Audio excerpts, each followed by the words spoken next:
For more latest videos and updates, please subscribe our channel and hit the bell icon.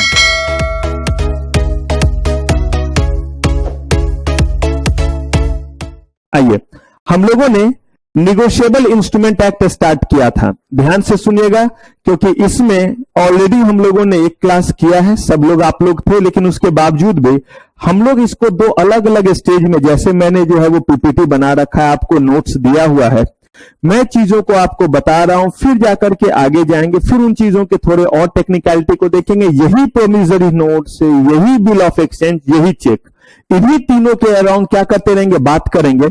लेकिन थोड़ा जानने के बाद थोड़ा और उसमें ट्विस्ट आता जाएगा।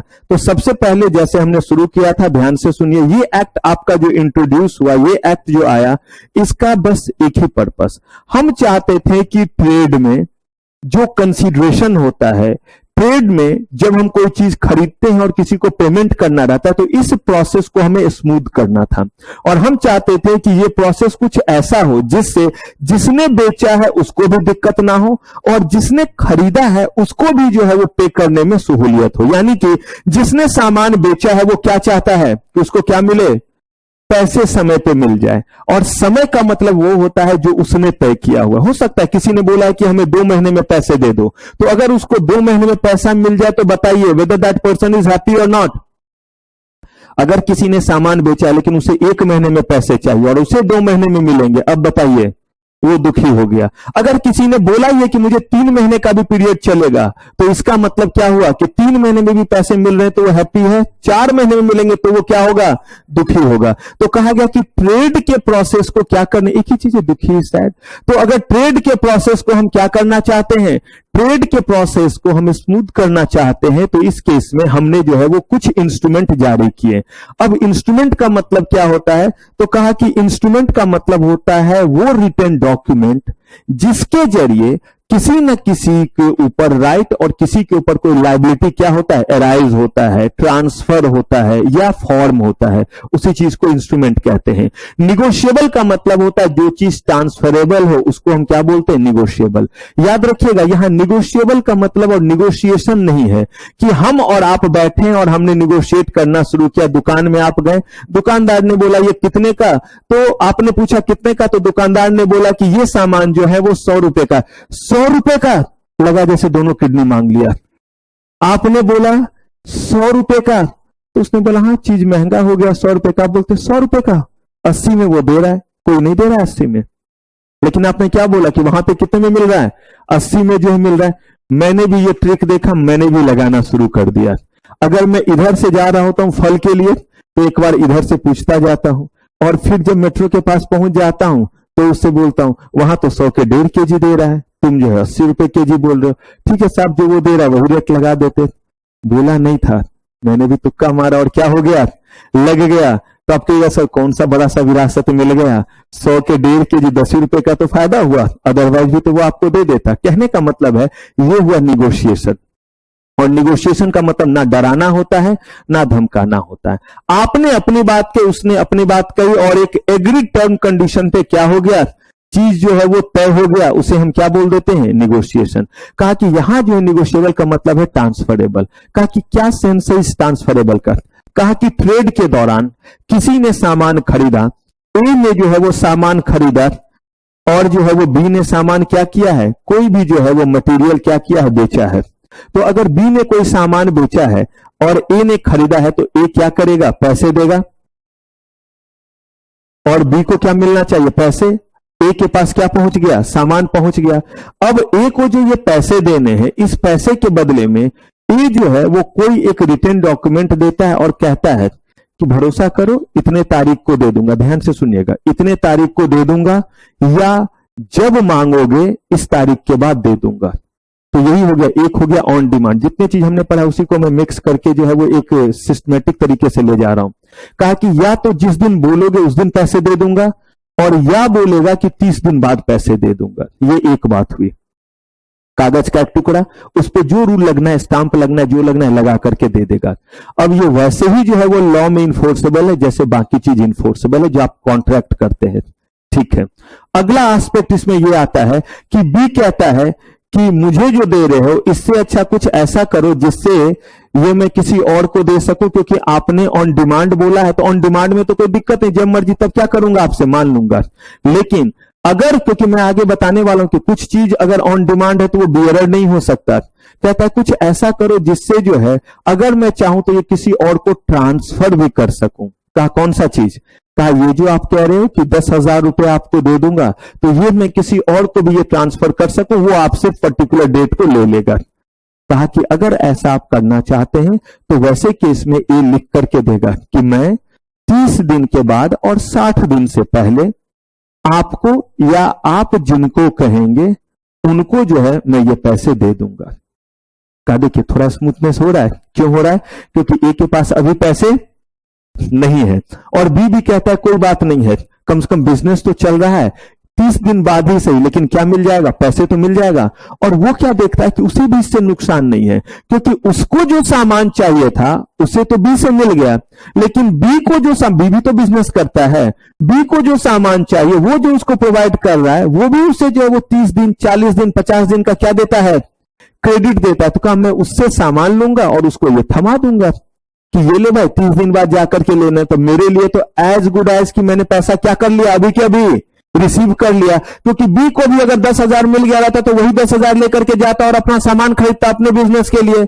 अब वो कागज का टुकड़ा यानी वो इंस्ट्रूमेंट जब उसने उसको दे दिया तो वो भी इस चीज को मानने को तैयार है कि कोई बात नहीं है। सी को उसने दिया, सी बोलता है मैं जाकर के किससे ले लूंगा?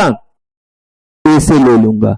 अब इसी चीज को लेकर के जो है वो जो इंस्ट्रूमेंट बना, इसी को कहा गया निगोशिएबल इंस्ट्रूमेंट। कहा गया कि इस निगोशिएबल इंस्ट्रूमेंट तक तो बात ठीक है, काम खत्म है, लेकिन उसके आगे एक्ट बना करके क्यों जान मारा कि एक क्लास हो चुकी, एक और चल रही है और इसका जो आलम है वो लगता नहीं है कि खत्म होगा, ये तो और चलेगा। एक्ट नाम क्यों दिया? कहा गया कि नाम एक्ट इसीलिए दिया क्योंकि जब लोगों को हमने कुछ राइट दिया कि आप ऐसा कर सकते हो, तो उसी में कुछ बेईमानी करेंगे। किसी को जो है वो जिसको जो ए ने क्रिएट किया है, जब सी लेने के लिए जाएगा तो बोलेगा मैंने कब लिखा था, मैंने नहीं लिखा था, मेरे पास नहीं है पैसे। इस तरह का नाटक नौटंकी अगर शुरू होगा तो लॉ में क्या डिफेंस अवेलेबल, बस इसके लिए पूरा क्या करना पड़ा? एक्ट बनाना पड़ा। तो कहा कि ऐसा कोई भी इंस्ट्रूमेंट जिस इंस्ट्रूमेंट को किसी और के नाम से ट्रांसफर किया जा सकता है, उस इंस्ट्रूमेंट को कहा गया कौन सा इंस्ट्रूमेंट? Negotiable instrument. याद रखिए निगोशिएबल, फिर याद दिलाऊं, इसका मतलब ये नहीं कि बार्गेन करना है। निगोशिएबल का मतलब ट्रांसफरेबल, यानी सिर्फ बी को नहीं, बी किसी और को भी ये दे सकता है और ये 10,000 का करेंसी नोट की तरह हो गया। तो अगर ट्रांसफर किसी और को कर दिया तो अब इसमें हम लोग ने जो केस देखा था जिसमें हमने देखा था कि इस एक्ट ने कितने इंस्ट्रूमेंट को जो रिकॉग्नाइज किया है, यही जुरिडिक्शन है हमारा, यही 3 इंस्ट्रूमेंट हमें पढ़ना है। कौन कौन सा? Promissory notes, bill of exchange और चेक। इन्हीं के बारे में बहुत डिटेल में हमें पढ़ना है। तो हमने जो है वो इसके बारे में जो है वो पढ़ना शुरू किया था, लेकिन उससे पहले हमने कहा था कि जितने भी तरह के इंस्ट्रूमेंट होते हैं उसके बारे में जरा देख ले कि वो कितने टाइप के होते हैं। अगर हमने बियरर इंस्ट्रूमेंट कहा तो ये बियरर इंस्ट्रूमेंट क्या प्रोमिसरी नोट्स होगा, क्या बिल ऑफ एक्सचेंज होगा, क्या जो है वो चेक होगा? कहता है डिपेंड करता है। इन्हीं में से कुछ इंस्ट्रूमेंट जो है वो बियरर होगा और कुछ बियरर नहीं होगा।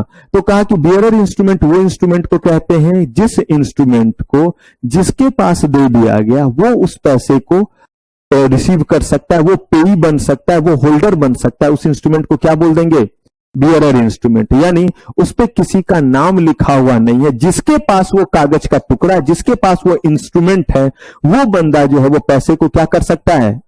सामने वाले से ले सकता है। कहा कि इसका मतलब promissory notes, bill of exchange और चेक जो बोला उसके बारे में, कहा कि उन्हीं में से कुछ चीज जो है वो बियरर इंस्ट्रूमेंट होगा और कुछ बियरर नहीं होगा। और हमने तो बस यहां बात की कि बियरर इंस्ट्रूमेंट उस इंस्ट्रूमेंट को कहेंगे जिस इंस्ट्रूमेंट के आपके रहने पे आप जाकर के पैसे क्या कर सकते हैं, हमेशा मनी से इसका रिलेशन है और कुछ और नहीं, चावल दाल सब्जी नहीं, कंसिडरेशन इन काइंड नहीं है, सिर्फ और सिर्फ किसमें है? कैश और मनी में ही है। कहा ठीक है वो बियरर हो गया। कहा ऑर्डर इंस्ट्रूमेंट का मतलब, कहा एक ऐसा इंस्ट्रूमेंट, और इस इंस्ट्रूमेंट को मैंने बोला कि रिटन डॉक्यूमेंट्स, और ऐसा रिटन डॉक्यूमेंट जिसके जरिए राइट लायबिलिटी जो है वो आप क्या कर रहे हैं किसी और के नाम से दे सकते हैं, वो क्या कहलाएगा? Order instrument. और ऑर्डर इंस्ट्रूमेंट का मतलब कि जैसे ए को जो है वो 10,000 रुपए किसको देने थे? बी को, अब अगर बी जो है वो कहता है कि मेरे ऑर्डर पे ये सी को मिले, तो this is called as what, order instrument. लेकिन अगर जो है वो ए जो है वो बी को एक इंस्ट्रूमेंट देता है और कहता है कि आ करके मुझसे 10,000 रुपए ले लेना, या जिसके पास ये इंस्ट्रूमेंट रहेगा उसको मैं 10,000 दे दूंगा, तो ये क्या हो गया, ये आपका बियरर इंस्ट्रूमेंट हो गया आपका। कहा कि इनलैंड इंस्ट्रूमेंट का ऐसा इंस्ट्रूमेंट जो आपका जो है वो ड्रॉन, यानी इंडिया में ही ड्रॉ हुआ है, इंडिया में ही जो है वो क्या किया जा रहा है, पे किया जा रहा है, उसको हम क्या बोल देते हैं, इनलैंड। कहा कि अगर हम फॉरेन इंस्ट्रूमेंट कहते हैं, तो कहा कि फॉरेन इंस्ट्रूमेंट वो है जिसका जो है वो ड्रॉन या पेबल कहां हो रहा है, पेमेंट इंडिया से बाहर हो रहा है। कहा कि डिमांड इंस्ट्रूमेंट, कहा कि डिमांड इंस्ट्रूमेंट वैसा इंस्ट्रूमेंट है जिस इंस्ट्रूमेंट ने आपको ये राइट दिया है कि आप एक समय के बाद जब चाहे आकर के पैसा क्या कर सकते हैं, रिसीव कर सकते हैं। और टाइम का मतलब है कि जो टाइम दिया उसी में कर सकते हैं। जैसे ए ने अगर बी को बोला कि आप जो है वो कल के बाद जब मर्जी आकर के ले लेना, या 10 दिन के बाद जब मर्जी आकर के ले लेना, तो ये क्या कहलाया, डिमांड। और अगर बोला है कि 30 दिन के बाद ही मिलेगा और जो है ये इतने दिन तक मिलेगा, तो ये क्या हो गया, टाइम इंस्ट्रूमेंट हो गया। और टाइम इंस्ट्रूमेंट में ही मैच्योरिटी होती है। मैच्योरिटी का मतलब है कि अगर बोला 30 दिन से लेकर के 60 दिन, तो 60th day is the maturity.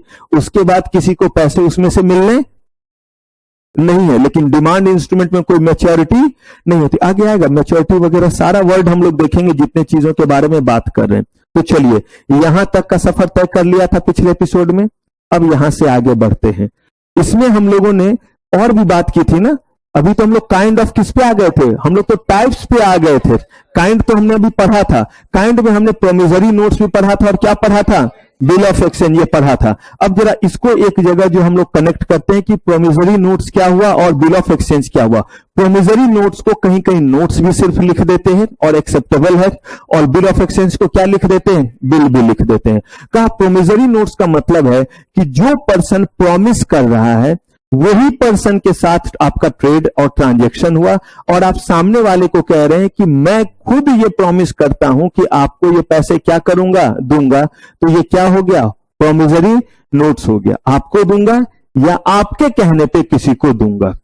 जिसको आप इंडोर्स करेंगे, जिसको आप क्या करेंगे, ऑर्डर देंगे, उसको मैं दे दूंगा। तो ये क्या कहलाया, प्रॉमिजरी नोट्स। यहां पे अगर हम बात करें बिल ऑफ एक्सचेंज की, तो बिल ऑफ एक्सचेंज में बेसिकली क्या हुआ, अगर सौदा ए और बी के बीच में हुआ था, तो ए ने बोला कि मैं आपको जो है वचन देता हूं कि मैं आपको जो है वो 10,000 रुपए जो है वो इतने तारीख को दे दूंगा, या आप जिनको बोलेंगे उनको दे दूंगा। तो ये है प्रोमिजरी नोट्स, जिसमें वो खुद अपने आप को शामिल कर रहा है। अगर उसने पेमेंट नहीं किया तो वो खुद अकाउंटेबल होगा, और यहां पे कहीं कोई नोटिस वगैरह देने की नहीं है, जरूरत नहीं, आप उनके अगेंस्ट कार्रवाई कर सकते हैं। बिल ऑफ एक्सचेंज में थोड़ा सा आगे हो गया, ये 2 पार्टी है, वहां पे 3 पार्टी है। ए ने कहा बी के ट्रेड करने पे कि आपको मैं 10,000 रुपए जो देने वाला था वो आप जो है वो 10 दिन के बाद या 30 दिन के बाद सी से ले सकते हैं, या आप जिसको बोलेंगे वो जो है वो किससे ले सकता है, सी नाम के पर्सन से ले सकता है। और ये सी नाम का पर्सन जो है वो एक्सेप्टर हो गया, उसने इस बात को क्या किया है, एक्सेप्ट किया है। अब उसे ये चीज देना ही पड़ेगा। लेकिन याद रखिए, अगर एक्सेप्टर ने साइन नहीं किया है तो बिल ऑफ एक्सचेंज पूरा नहीं माना जाएगा। लेकिन अगर एक्सेप्टर ने नहीं दिया तो सेकेंडरी रिस्पॉन्सिबिलिटी किसके ऊपर है, ये जो है वो ड्रॉवी के ऊपर है, जो कि हमारे केस में यहां पे ए है। तो जब भी हम बात करते हैं प्रोमिजरी नोट्स की, तो प्रोमिजरी नोट्स को लिखने का काम वो बंदा करता है जिसको पैसा देना था। यानी कि बी ने जो है वो ए को सामान बेचा, तो ए लिखेगा कि मैं जो है वो प्रॉमिस करता हूं, वचन देता हूं कि मैं जो है वो बी को, या बी जिसको कहेगा उसको जो है वो 10,000 रुपए फलाने डेट को दे दूंगा। किसने लिखा, ए ने लिखा, यही मेकर कहलाया। लेकिन हम यहां पे जब बात करते बिल ऑफ एक्सचेंज की, तो बिल ऑफ एक्सचेंज के केस में जो है बी जो है वो ये पहले बिल बनाएगा, मेक करेगा, क्रिएट करेगा, और बना करके जो है वो देगा किसको, ए को कि भाई आपने मुझसे इतना सामान लिया है, आप मुझे इतना रुपया इस डेट को इस तरीके से देंगे, या मैं जिनको कहूंगा उनको देंगे। ए उस चीज को पढ़ेगा, उस पे साइन करेगा, और सिर्फ साइन ही नहीं करेगा बल्कि जो है वो सी से बोलेगा कि मेरे बदले में आप दे देना, मैंने तो साइन कर दिया, अब आप यहां पे लिखो कि हाँ आप मेरे बदले में क्या करोगे, पे कर दोगे। अगर सी ने पे नहीं किया तो जिम्मेदारी किसके ऊपर आएगी?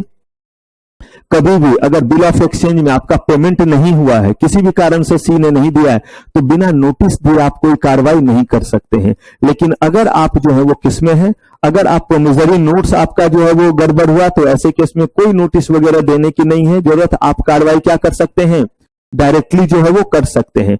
और भी कुछ अंतर है, और वो सबसे बड़ा अंतर एक और आता है कि कोई भी प्रोमिसरी नोट्स या बैंक ड्राफ्ट जो होता है वो कभी भी जो है वो बियरर नहीं होता है। कौन सा चीज?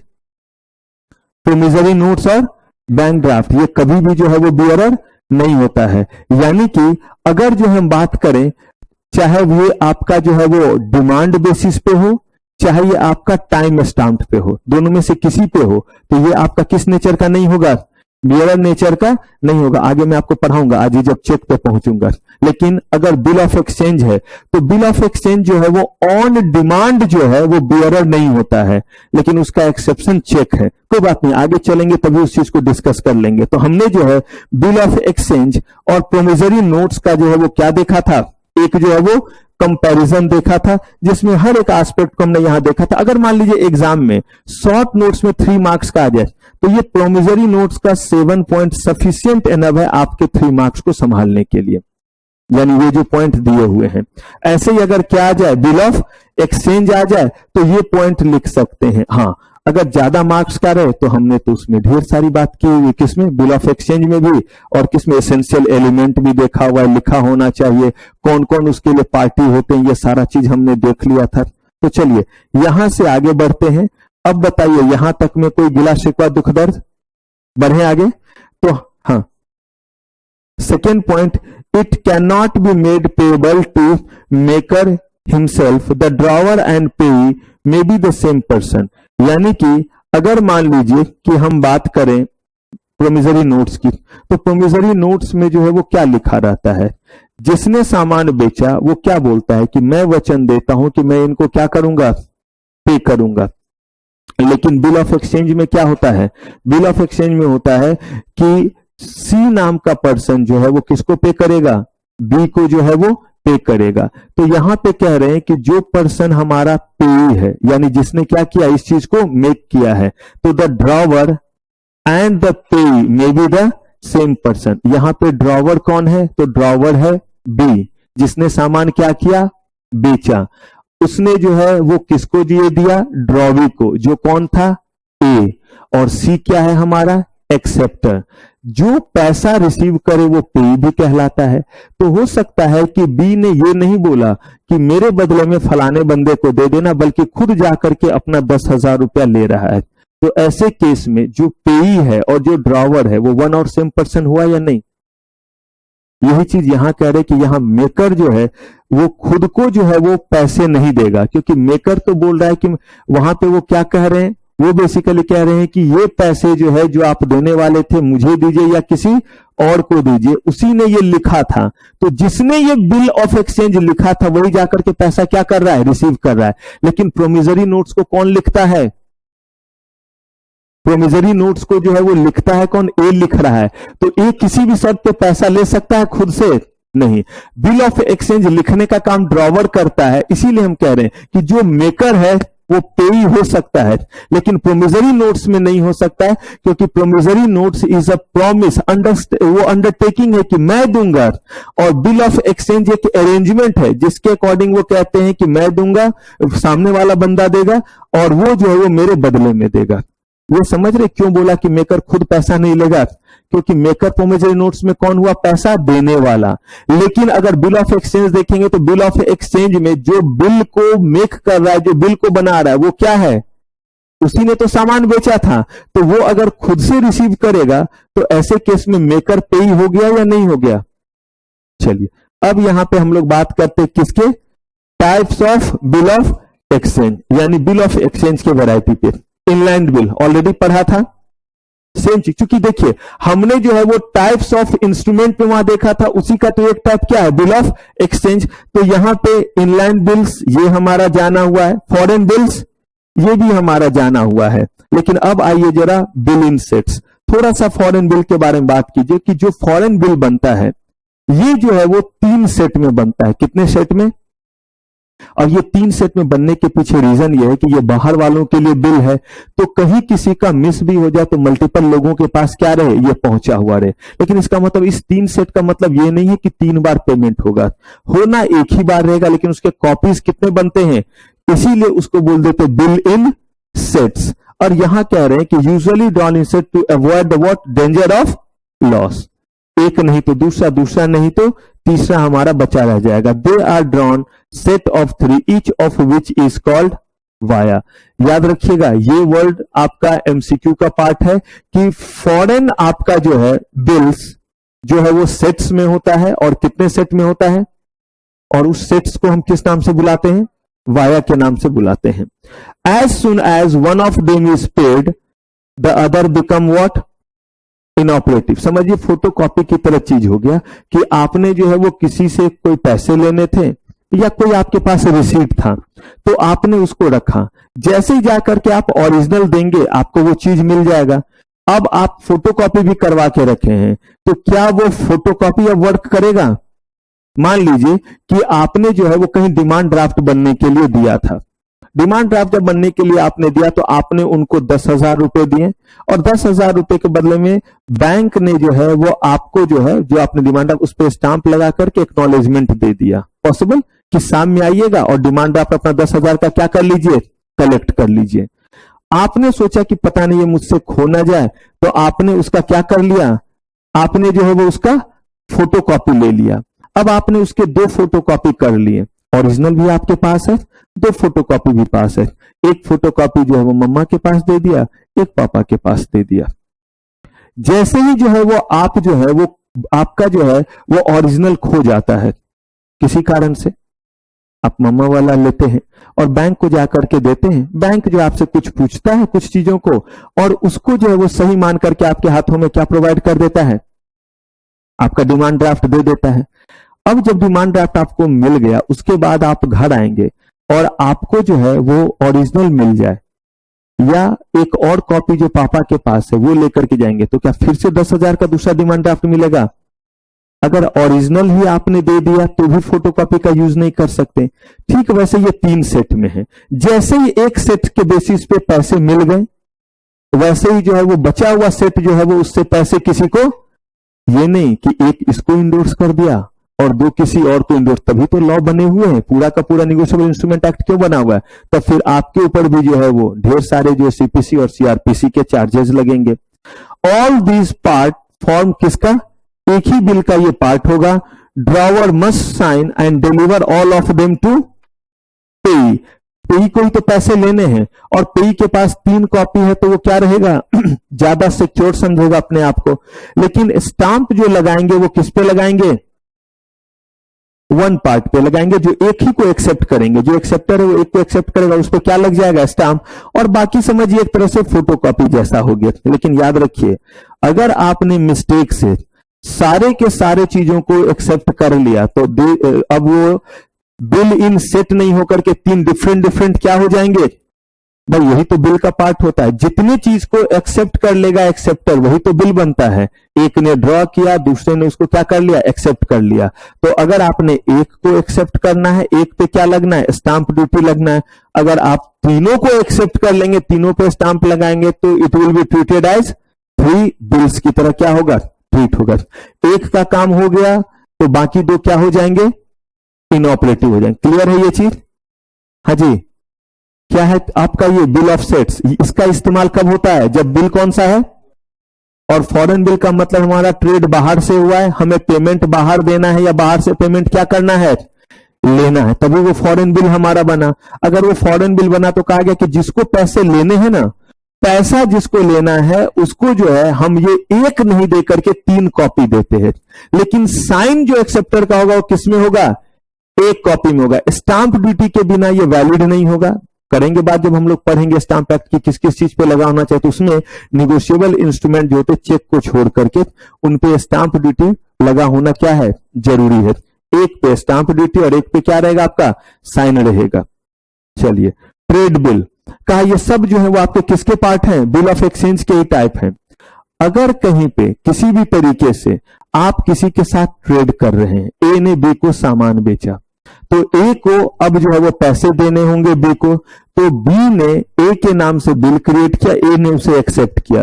अब ए चाहे खुद दे चाहे किसी और से दिलाए, ये क्या कहलाएगा, ट्रेड बिल कहलाएगा। अंतर कुछ भी नहीं है, ये बिल ऑफ एक्सचेंज ही है, तभी तो type of bill of exchange. अंतर बस इतना ही है कि ये अराइज कैसे हुआ है, ये अराइज हुआ है ट्रेड के दौरान। आपने कुछ सामान खरीदा जिसकी आप रेगुलर ट्रेडिंग करते थे और सामने वाले को आपको पेमेंट देना है। आप कहेगा सर तो फिर अंतर क्या हुआ ट्रेड बिल और बाकी बिल में? अंतर बस इतना ही है कि ये जो है वो ट्रेड के दौरान जो है वो अराइज हुआ है और बाकी किसी भी और केस में हो सकता है, किसी भी और प्रोसेस में हो सकता है। जरूरी नहीं कि उनके बीच में क्या हुआ हो, ट्रेड ही हुआ हो, तो वो सिर्फ बिल कहलाएगा। लेकिन अगर ये बिल अराइज हुआ है किस दौरान, दोनों ने किसी तरह का ट्रेड किया, तो सामान खरीदा या सामान बेचा, तो that is called as trade bill. कह रहे हैं कि ये बिल है, A will sign and present it for the acceptance. जैसे हमने बात की सिंपल उसी तरीके से है।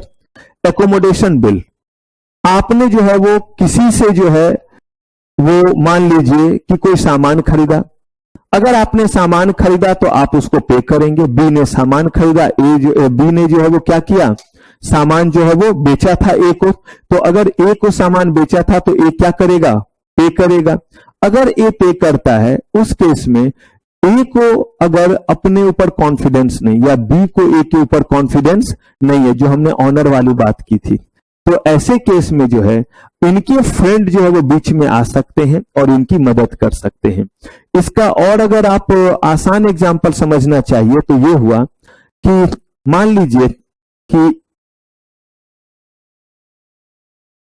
रोहित आते हैं और वो जो है वो ईशांत से जो है वो पैसे मांगते हैं कि भाई 1000 दे दे, बहुत जरूरत है, काम है। ईशांत बोलते हैं कि भूल गया, जब हमारा बिग बजट 10 रुपए का था तो 5 लोग साथ गए थे और ऐसे केस में और बाद में 5 लोगों को और ले लिया था। 10 रुपए के प्रोटेक्शन में 10 लोग थे। अब ऐसे में अकेला मांग रहा है तू पैसा, और वो भी कितना रुपया, 1000 रुपया। देख ऐसे कोई बात नहीं है, लेकिन तेरे पे मुझे खास भरोसा नहीं है कि पैसा मेरा क्या होगा, मिलेगा। अब देखिए, और ईशांत सोचे कि कहते हैं ना कि अगर रिलेशन अच्छा रखना है तो never be lender never be borrower. ना रिलेशन में, ना दोस्तों के साथ, ना कभी पैसे ले ना कभी पैसे दे। ये मैं उन पैसे की बात नहीं कर रहा हूं जो आप लोग 100, 200, 500 करते रहते, वो नहीं। लेकिन अगर जो है वो बड़े लेवल पे अपने रिलेटिव वगैरह के साथ भी पैसा लिया दिया, जिस दिन मांगेगा उसी दिन रिश्ता गड़बड़ होगा। जब तक नहीं मांगे हैं तब तक आप परेशान रहिएगा, कैसे मांगू कैसे मांगू, इतने दिन हो गया अभी तक दिया नहीं। नींद आपको नहीं आ रही है, 5-7 लाख रुपए घर बनाते वक्त दिया, अब उनके घर बन गए, घर के भी घर हो गए, लेकिन अभी तक जो है वो मेरे पैसे मुझे नहीं दिए। जितनी बार वो गाड़ी और बाकी चीज लेंगे उतनी बार जो है वो गाड़ी ले रहे हैं, आप उनको जो है रॉ में लॉ लगा के दे रहे हैं कि भाई आप जो है वो गाड़ी लो और हमारे पैसे हमें ना दो, तो सफिक्स पफिक्स लगा करके दिए जा रहे हैं। अब मन ही मन दे रहे हैं क्योंकि सामने तो दे नहीं सकते, अगर मांग दिया तो फिर रिलेशन गड़बड़ होगा। तो यहां पे जो है इन्होंने बोला कि एक काम करते हैं, बोला कि देखो क्या करोगे 1000 रुपए, ये तो बहुत बड़ा अमाउंट होता है। तो रोहित ने बोला पूरा दिल्ली खरीदेंगे। बोला वो तो 20 रुपए में हो जाएगा। तो बोला पूरा इंडिया खरीदेंगे। तो उन्होंने बताया कि देखो मुझे बिजनेस करना है तो रॉ मटेरियल खरीदना है। तो बोला बिंदास, किससे लेना है? तो बोला ये जो है वो प्रेरणा से लेना है। अच्छा ठीक है, अब अगर लेना है तो इन्होंने जो है वो क्या किया, बोला कि जाओ ले लो। तो फिर मैं नहीं देती इसको, मुझे भरोसा नहीं इस पे मेरा पैसा देगा। तो ये बोलते हैं ठीक है पैसे दो, किसको, रोहित को, और अगर रोहित नहीं दिया तो मैं एकोमोडेट करूंगा। किसने बोला, ईशांत ने। प्रेरणा को तब भी थोड़ा कंफ्यूजन था, तो जो है वो एक और गवाही के लिए लिया, मानसी को। और मानसी ने बोला कि ठीक है, अगर वो नहीं देगा तो हम और ईशांत क्या करेंगे, पे करेंगे। नाउ जो बंदा ये एक्सेप्टेंस दे रहा है, that is called accommodating party. जो ये एश्योरेंस दे रहा है कि मैं दे दूंगा या मैं दे दूंगी, तो यहां पे ईशांत और मानसी क्या हुए, accommodating party. And the person who is being accommodated by someone by taking some kind of guarantee, वो person क्या कहलाया, accommodated. तो Rohit is accommodated by Ishant and Mansi, तो रोहित is accommodated party. और जो है वो ईशांत और मानसी क्या हो गए, accommodating party. प्रिंसिपल डेटर कौन है, डेटर कर्जदार रोहित। रोहित ने कर्ज लिया है और प्रेरणा ने क्या किया है, कर्ज दिया है। रोहित के लिए बिल्कुल अकाउंटेबल नहीं है, यानी रोहित की जवाबदेही ये लिए हैं, लेकिन रोहित को कुछ नहीं देंगे। लेकिन जो होल्डर है इसमें, इस एकोमोडेशन बिल हो गया अभी, इस एकोमोडेशन बिल के होल्डर कौन हुए ना, प्रेरणा। पैसा फिर से सुनिए, रोहित ने पैसा मांगा ईशांत और मानसी से, इन्होंने बोला धत तुझे पैसे नहीं दूंगी, लेकिन फिर लगा कि दोस्त हैं अपने, कहा कि बता किस चीज के लिए पैसे चाहिए, तो कहा कि ये पैसे चाहिए, रॉ मटेरियल खरीदना है या फलाना चीज खरीदना है, तो बोला ठीक है, ये किससे मिलेगा, तो ये प्रेरणा से जाके खरीदेंगे, इसीलिए 1000 रुपए दो, जाकर के खरीदेंगे। प्लास्टिक के चेयर्स बनाने थे, इसके लिए उन्हें प्लास्टिक चाहिए था, कहा ठीक है जाओ प्रेरणा के पास, और हम जो है वो इस चीज को जो है वो विटनेस कर देंगे, हम जो है वो एकोमोडेट कर देंगे। प्रेरणा के पास ये गए, उन्होंने जो कहा कि 1000 का जो है वो चेयर का मटेरियल चाहिए, कहा मिल जाएंगे, पैसे अभी दे रहे हो, कहा कि नहीं ये जो है वो आपको मिलेंगे 30 दिन के बाद। का चलेगा, 30 दिन का क्रेडिट भी चलेगा, लेकिन जो है वो किसके क्रेडिट पे, तो बोला कि मानसी और ईशांत के। तो इन दोनों का नाम उस एकोमोडेशन बिल में लिखा हुआ है। होल्डर जो है वो हो गए कौन, होल्डर हो गए प्रेरणा, क्योंकि उनको पैसे चाहिए, वो पेई हो गए। डेटर जो है वो कौन होगा, प्रिंसिपल डेटर रोहित हो गए, और वही जो है वो कहलाए एकोमोडेटेड पार्टी, क्योंकि उनको जो है वो किसने एकोमोडेट किया, मानसी और ईशांत ने, तो ये दोनों क्या हो गए, एकोमोडेटिंग पार्टी हो गए। रोहित जो है वो डायरेक्टली इनसे पैसे नहीं लेंगे कि 2 पैसे किसको देना है, प्रेरणा को, क्योंकि वो तो पहले डील होगा कि मैं आपको पैसे नहीं दूंगा, ले लो उनसे। लेकिन अगर कल के डेट में जब 10 दिन या 15 दिन बोला, उतने दिन के बाद वो रोहित के पास जाते हैं, वो बिल लेकर के, उस बिल पे एकोमोडेटिंग पार्टी में किसका नाम लिखा हुआ है, ईशांत और मानसी का नाम लिखा हुआ है, तो पहले नहीं आएंगे इनके पास, एकोमोडेटिंग पार्टी के पास, वो किनके पास जाएंगे, एकोमोडेटेड पार्टी के पास, यानी प्रिंसिपल डेटर कौन है, रोहित। रोहित नहीं दे पाते हैं, तो वैसे केस में एकोमोडेटिंग पार्टी की लायबिलिटी होल्डर के ऊपर कंटिन्यू रहेगी, यानी कि प्रेरणा को पे करने की जिम्मेदारी इनके ऊपर बनी रहेगी। किसी भी शर्त पे इनका रोहित को पे करने वगैरह का कोई रिलेशन नहीं है। क्लियर है ये चीज, यही एक ऑनर करने जैसा चीज आया। तो ये है आपका एकोमोडेशन बिल। क्लियर है, जल्दी बोलिए हाँ या ना, पूरा तरह से। चलिए पीछे वाले, क्लियर है एकोमोडेशन बिल। आइए, राइट टू डुप्लीकेट बिल। कहा कि अगर किसी भी कारण से पेई से जो है वो बिल खो जाए, पॉसिबल, कहा कि अगर खो जाए तो ऐसे केस में जो ड्रॉवर है वो क्या करेगा, डुप्लीकेट बिल बना करके देगा, लेकिन इस बात को लिख देगा कि ये क्या है, डुप्लीकेट है। और डुप्लीकेट तब तक ही वैलिड रहता है जब तक ओरिजिनल मिला हुआ नहीं है। अगर ओरिजिनल मिल गया तो ऑटोमेटिकली डुप्लीकेट क्या माना जाता है, नल एंड वॉइड। जैसे अगर आप जो है किसी यूनिवर्सिटी वगैरह से आपके पास एक ओरिजिनल है, आपका मार्कशीट नहीं मिल रहा है, एक तो पहले वो एफिडेविट लेते हैं, आप बताइए कि कहां खो गया, आप बोलते हैं कि मुझे नहीं पता, बस मुझे मिल नहीं रहा है। और ये बिल्कुल सेफ चीज होता है, यही लिखना चाहिए, कभी झूठ का नहीं लिखना चाहिए, फट गया, क्योंकि पता चला आपके पास से अगर वो सही में कहीं मिल गया आपको ओरिजिनल, और अगर आपने डुप्लीकेट निकाल लिया, तो ये अपने आप में जो 420 का केस बनता है। आप ये कहिए कि पता नहीं मेरा कहां गिरा है, मुझे भी याद नहीं है, लेकिन मैंने बहुत ढूंढ लिया, मुझे मिल नहीं रहा है। हो सकता है मेरे सॉरी घर में भी हो, लेकिन मुझे जो है वो नहीं मिला है, और ना ही कोई मुझे ऐसा इंसिडेंट याद आ रहा है जहां पे मुझे पता हो कि ये मुझसे खो गया है। आपको दूसरा इश्यू होता है, उस पर क्या लिखा हुआ रहता है, डुप्लीकेट। ओरिजिनल जैसे ही मिल जाएगा ये डुप्लीकेट इनवैलिड हो जाएगा, यानी डुप्लीकेट को आप कहीं प्रेजेंट नहीं कर सकते। ठीक वैसे ही अगर उनसे खो गया तो वो चाहे तो ड्रॉवर से जाकर के फिर क्या कर सकते हैं, ड्रॉवी से जाकर के दूसरा ले सकते हैं। जो पेई था उसको आपने दिया, ए ने जो है वो जो बी ने जो है ये सी को दिया कि जा करके किससे पैसे ले लेना, ए से पैसे ले लेना।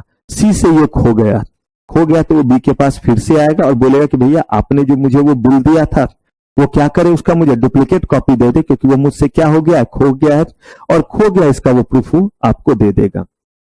बैंक ड्राफ्ट जो है ये आपका बिल ऑफ एक्सचेंज को ही जो है वो कभी कभी हम क्या कह देते हैं, ड्राफ्ट। याद रखिएगा, बैंक ड्राफ्ट वर्ड को भूल जाइए। बिल ऑफ एक्सचेंज को ही कभी कभी हम क्या कह देते हैं, बिल्स भी कहते हैं और क्या कह देते हैं, ड्राफ्ट कह देते हैं। यही अगर आपका बिल ऑफ एक्सचेंज की हम बात करें तो बिल ऑफ एक्सचेंज में क्या होता है, तीन पार्टी, एक ने जो है वो बिल क्रिएट किया, किसके नाम से किया, ड्रॉई के नाम से किया, और ऐसे केस में जो है वो ड्रॉई जो है वो कहता है कि फलाना बंदा आपको पे कर देगा, यही होता है ना। इसी में जो फलाना बंदा है वो अगर बैंक हो जाए तो this is called what, bank draft. तो ये बिल जो है वो क्या कहलाता है, बैंक ड्राफ्ट। जैसे चेक या कोई भी चीज आप लेते हैं, ड्राफ्ट को भी अगर ले, तो अगर आपने जो है वो ड्राफ्ट बनवाया तो पहले क्या करते हैं, पैसा लेते हैं और वो पैसा लेकर के एक फॉर्म भरते हैं और बैंक को देते हैं। ध्यान से सुनिएगा, आपने एक बैंक को दिया और मान लीजिए कि आपने जो है वो एसबीआई बैंक को दिया। आप ये ड्राफ्ट जो बना रहे हैं, ये ड्राफ्ट बना रहे institute of company secretaries of India के नाम से। Possible, admission, examination form, book, switch over, किसी भी तरह का काम हो सकता है। तो इनमें से किसी भी काम के लिए आप ये चीज कर रहे थे, क्या कर रहे थे, ड्राफ्ट बना रहे थे। आपने बैंक को पैसा दिया, बैंक ने इन फेवर ऑफ आईसीआईसीआई क्या बना दिया, ड्राफ्ट बना दिया। लेकिन आप देखते हैं उसमें पेबल एट भी लिखा रहता है। कभी बनाया बैंक ड्राफ्ट, एक होता है इन फेवर ऑफ और एक होता है पेबल टू, कि कौन पे करेगा। तो यहां पे एसबीआई का या तो कोई दूसरा ब्रांच, और यह हो सकता है यहां पे जो आईसीआईसीआई ने दिया हुआ था कि उस ब्रांच में, यानी कि अगर इनका अकाउंट कैनरा बैंक में, कैनरा बैंक का हेड ऑफिस ब्रांच जो है वो वहां पे जमा होना चाहिए। तो ऐसे केस में एसबीआई में आपने ड्राफ्ट बनाया, एसबीआई ने किससे एक्सेप्टेंस लिया, कैनरा बैंक के उस ब्रांच से, और वो ब्रांच अब क्या करेगा, institute of company secretaries of India को क्या करेगा, पे करेगा। ऐसा भी हो सकता है कि एसबीआई के आप जो है वो मान लीजिए कि उत्तम नगर ब्रांच में ड्राफ्ट बनाते हैं, पॉसिबल, और एसबीआई का ही जो है वो आपका राजेंद्र प्लेस ब्रांच जो है वो आईसीआईसीआई का वहां अकाउंट है, वहां पे होना है। तो इस केस में एसबीआई का ही जो है वो एक ब्रांच जो है वो ड्रॉवी हो गया और एक ब्रांच क्या हो गया, एक्सेप्टर हो गया। और आप चूंकि बना रहे हैं तो आप क्या हो गए, आप मेकर हो गए। हर केस में जब बिल आप बनाते हैं तो आप मेकर हुए, यानी ड्रॉवर हो गए। जिसने बनाया, जिस बैंक में गए वो ड्रॉवी बैंक हो गया, और ये जो है वो ड्रॉन ऑन कहां होगा, पेबल कौन करेगा, इसको पे कौन करेगा, तो जो आपका राजेंद्र प्लेस वाला ब्रांच है। तो अंतर बस इतना ही है कि बिल ऑफ एक्सचेंज जब बन रहा है तो इस बिल ऑफ एक्सचेंज में जिसके नाम से बना और जो पे कर रहा है वो जो है वो या तो बैंक, एक बैंक दूसरे बैंक को कह रहा है, या एक ही बैंक अपने जो है वो किसको कह रहा है, दूसरे ब्रांच को कह रहा है। तो ऐसे जो है वो बिल को हम किस नाम से पुकारते हैं, ऐसे बिल ऑफ एक्सचेंज को बैंक ड्राफ्ट के नाम से। क्लियर है? It can not be made payable to, कभी नहीं। जिसके नाम से बना हुआ क्या होगा, हमेशा उसको ही जाएगा। ये नहीं कि जो लेकर के आएगा वो क्या कर ले, ड्राफ्ट को इनकैश कर ले। तो मैंने आपको बोला भी था कि बैंक ड्राफ्ट कभी भी क्या नहीं हो सकता है, बियरर नहीं हो सकता है। अब आते हैं किस पे, चेक पे। चेक के बारे में हम लोग पहले भी जानते हैं और चेक हमने देखा भी हुआ है। अगर सही में देखें तो बिल ऑफ एक्सचेंज हमने अभी तक देखा नहीं, तो हमें मौका नहीं मिला देखने का। प्रोमिसरी नोट्स भी हमसे नहीं टकराया, लेकिन शायद ही कोई ऐसा बंदा होगा जो चेक को अपने हाथ में छुआ ना हो। देखे होंगे किसी ने, या तो अपने पास या पापा के पास कहीं ना कहीं चेक होगा। और मुझे जहां तक लगता है कि शायद ड्राफ्ट भी बनाने का आपको मौका लगा होगा। या आज के समय में ऑनलाइन पेमेंट ज्यादा होने लगा इसीलिए, नहीं तो पहले तो बैंक ड्राफ्ट के जरिए सारा पेमेंट होता था, चेक से होता भी नहीं था। तो चेक, इन्होंने कहा कि चेक भी एक ऐसा बिल ऑफ एक्सचेंज है जो ड्रॉन ऑन किस पे है, bankers, and not express to payable otherwise than on demand. इसमें आपका जो है वो क्या रहता है, आपने जो है वो एक जो है वो अकाउंट अपना ओपन किया, जिस बैंक में आपका अकाउंट ओपन है, चेक हमेशा उसी बैंक को दिया गया इंस्ट्रक्शन है, इसीलिए इसको बिल ऑफ एक्सचेंज कहते हैं। बिल ऑफ एक्सचेंज में बी ने सामान बेचा, किसको बेचा, ए को। ए ने क्या बोला, ए ने बी को बोला कि ये लो बिल ऑफ एक्सचेंज, सी आपको जो है वो पैसे दे देगा। सी ने एक्सेप्ट किया था ना। यहां पे जो है वो हमारा और आपका बैंक अकाउंट है, बैंक में चेक को आपने भरा, और आपने ये किसके नाम से भरा, अपने उस बैंक के नाम से जहां आपका क्या है, अकाउंट है। और वो बैंक जो है ये प्रॉमिस करता है कि मैं ये पैसे आपको क्या करूंगा, दूंगा, या तो आप खुद आइए तो दे दूंगा, यानी कि ड्रॉवर ही पे ही हो गया, और या आपने जिसको ये क्या किया है, चेक दिया हुआ है, उसको मैं क्या कर दूंगा, पे कर दूंगा। यानी कि जब वो, लेकिन चेक लेकर के ऐसे नहीं दूंगा, जब वो चेक लेकर के आएगा तब मैं उसको पैसे दे दूंगा। यही वजह है कि चेक को हम क्या बोलते हैं, बिल ऑफ एक्सचेंज। क्लियर है क्यों बोलते हैं बिल ऑफ एक्सचेंज, क्योंकि बिल ऑफ एक्सचेंज में हम किसी और से कमिटमेंट लेते हैं कि जब कोई शख्स जिसको मैंने अलाउ किया है वो जब आए तो उसको पैसे दे दीजिएगा, या वो शख्स फर्दर जिसको अलाउ कर दे उसको आप पैसे दे दीजिएगा। यही करते हैं ना, चेक भी वही चीज है। चेक के जरिए आपने जो है वो अपने बैंक को बोला कि आप एक्सेप्ट कर रहे हो। क्यों एक्सेप्ट कर रहे हो, क्योंकि आपके ब्रांच में मेरा अकाउंट है और उसमें पैसा है। याद रखिए, अगर उसमें पैसा नहीं है और वो डिनाई कर दे, इसी को लेकर के पूरा आगे कहानी है कि बिल ऑफ एक्सचेंज में एक्सेप्टर डिनाई नहीं करता है ना, तो ये भी डिनाई नहीं करेगा। लेकिन पता चला आपके अकाउंट में पैसा ही नहीं है, तो क्या वो चेक को ऑनर करेगा? चेक को ऑनर करने का मतलब होता है कि जो भी बंदा चेक को लेकर के आएगा वो चेक को क्लियर कर देगा। और चेक को क्लियर करने और ऑनर करने का मतलब जितने पैसे उस पर लिखे हुए वो उसको या तो कैश में दे देगा या ट्रांसफर कर देगा, जो भी मोड वहां पे मेंशन है। डिसऑनर करने का मतलब है बंदा चेक लेकर के आया है और कहा जा रहा है कि हम आपको चेक को इनकैश नहीं करेंगे, ना हम आपके अकाउंट में इस चेक में जितना पैसा लिखा है उतना ट्रांसफर करेंगे, ना आपको किसमें देंगे, ना हम आपको कैश में देंगे। इसी को क्या बोलते हैं, डिसऑनर करना। तो अब यहां पे हमें बहुत डिटेल में चीजों को देखना रहेगा। तो फिलहाल चेक के बारे में हमने क्या बोला, ये बिल ऑफ एक्सचेंज है। क्यों बिल ऑफ एक्सचेंज है, क्योंकि यहां पे बैंक हमें कमिटमेंट देता है कि आपको या आपने जिसको बोला है उसको जो हम इतने पैसे दे देंगे। क्लियर, चेक मैं तैयार कर रहा हूं और मैं ही जाकर के बैंक से पैसे ले रहा हूं, बिल ऑफ एक्सचेंज नहीं हुआ। मेकर और पे एक नहीं हो सकता है बी ने सामान बेचा था, उसी ने ये बिल लिखा और साथ में जो वो किसको दे दिया, ए को, और जाकर के उससे पैसे ले लिए। क्लियर है ये चीज। अगर जो है वो पैसे किसी से भी मिले लेकिन मेकर कौन था, बी, तो कह रहे हैं कि जो मेकर है वही पेई बन जाता है। चेक के ऊपर जो लिखा वही ना मेकर कहलाया। ट्रेड में जो है मैंने सामान बेचा तो मैंने ही बिल बनाया कि मैंने इतना रुपए का सामान आपको क्या किया था, बेचा था। यहां पे मैं ही चेकबुक पे लिख रहा हूं कि इतना रुपया दे दिया जाए, तो इसीलिए मैं क्या कहलाया, यहां मेकर कहलाया। बैंक यहां पे क्या कहलाया, एक्सेप्टर कहलाया। और वही जो है वो ड्रॉवी भी कहलाया, क्योंकि उसी के नाम पे मैंने जो है वो क्या किया है, लिखा है। कल के डेट में मैं लेकर के वो चेक जाऊं या किसी और को वो चेक दे दूं तो बैंक उसको पैसे देगा या अकाउंट को क्या करेगा, क्लियर करेगा। Only a cheque can be, अब इसमें ही जो ध्यान से देखिएगा, no bill of exchange can be made payable to bearer on demand. तो इसको थोड़ा और आसान करते आप आसानी से समझिएगा। देखिए सबसे पहला चीज, तीन हमारे पास जो है वो निगोशिएबल इंस्ट्रूमेंट है, ठीक है, और एक चौथा ड्राफ्ट हमने बोल दिया, तो चारों को ले लीजिए। Promissory notes, bill of exchange, cheque और ड्राफ्ट, ठीक है। इसमें से सबसे पहले आइए प्रोमिसरी नोट्स और बैंक ड्राफ्ट। ये कभी बियरर नहीं हो सकता। और जब भी हम बियरर की बात करेंगे तो दो एस्पेक्ट में करेंगे, एक हुआ टाइम बेस्ड और एक हुआ ऑन डिमांड। ऑन डिमांड का मतलब है जब वो लेकर के आएगा तब, और नहीं लेकर के आएगा तो कभी नहीं देंगे, तो लेकर के आएगा तब।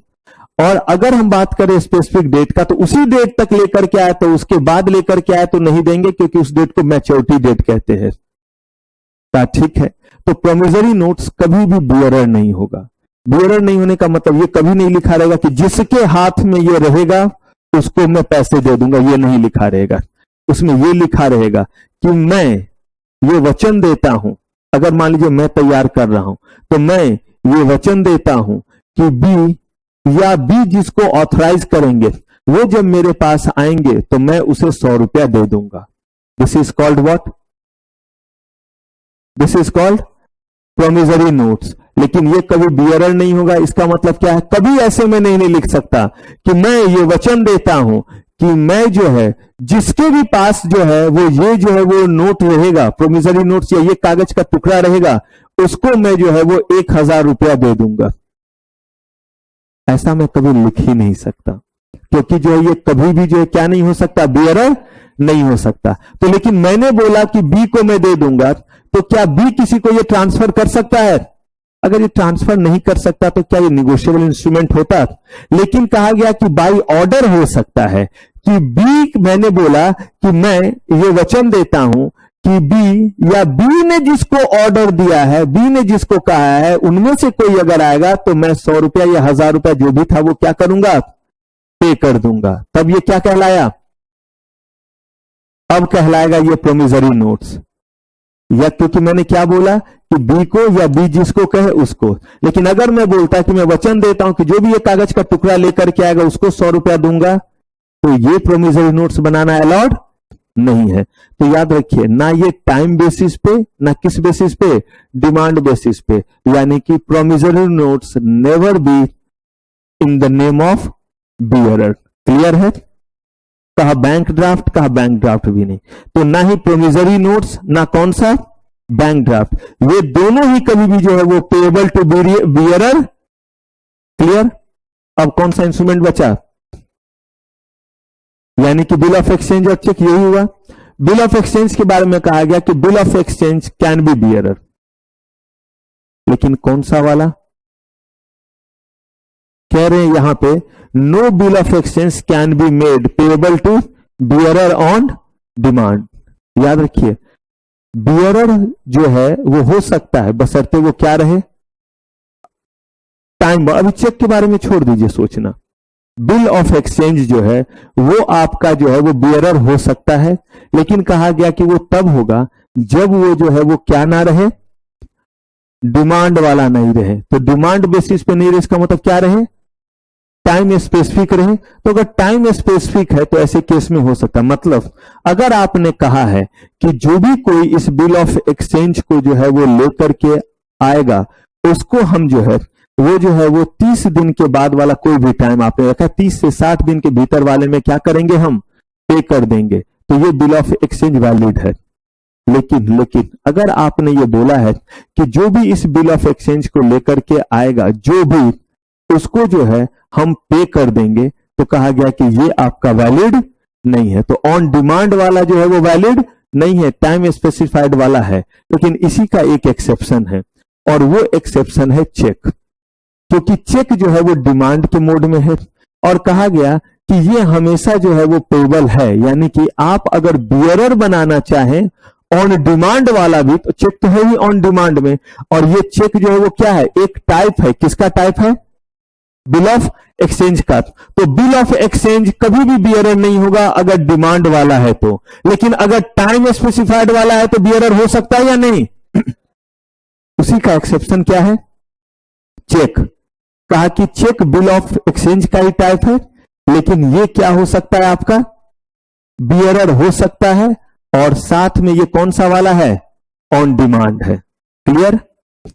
एक बार ये डिमांड वाला बात करें, थोड़ा सा कंक्लूड, क्योंकि एमसीक्यू में रह जाता है। प्रोमिसरी नोट्स दो तरह से बनेंगे, डिमांड, टाइम स्पेसिफिक। ठीक है? और बियरर तो आप समझते ही हैं। तो कहा कि प्रोमिसरी नोट्स चाहे वो टाइम बेस्ड हो चाहे डिमांड हो, ये कभी भी जो है in favour of bear payable to bearer. Bank draft कहा नहीं, ना टाइम बेस्ड वाला ना कौन सा वाला? डिमांड वाला, दोनों में से कोई भी नहीं। कहा ठीक है। अब आते हैं बिल ऑफ एक्सचेंज पे।